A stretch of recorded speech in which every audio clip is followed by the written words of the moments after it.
राम राम मित्रांनो, आज आहे शनिवार आणि मला उपास कारण की कामाला सुट्टी पण असते आज आणि त्याचबरोबर शनिवार उपास पण असते मला. तर पहा आता उपासाला शेंगदाणे गुळ खायचा.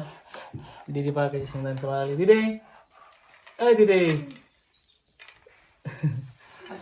तर मित्रांनो आता फराळच करायचं. ऐ तसे पाकडा सगळं घरात येईल बरं.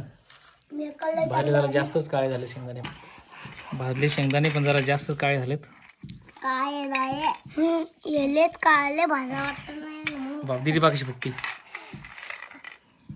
हे बघ माकलं दाखव. अरे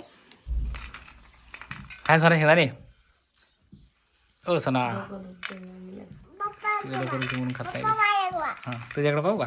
अरे बारीक चावून खायची. हा हा बारीक चावून खायची. तेव्हा व्हाईट कलर पान कशी काळे झाले रे.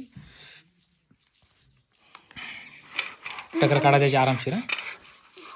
टाकला काला तेच भाजीकडे लवकर गॅस बंद करायला हवा. मायवा. अरे बाप एखादा खाती का नाही तर पिंक कलरचा बा पिंक नाही काळा झाला तो काळा कलरचा आहे. काळा.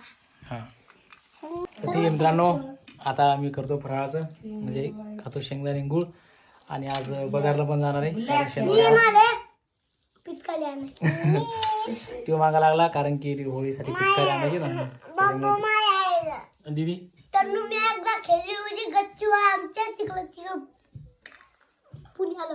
पण आता यावर्षी घरी आपण मागच्या वर्षी आम्ही पुण्याला होतो गाला लावलं होळीच्या होतं time ला. भांडोल्यात गेलं होतं कल्लम.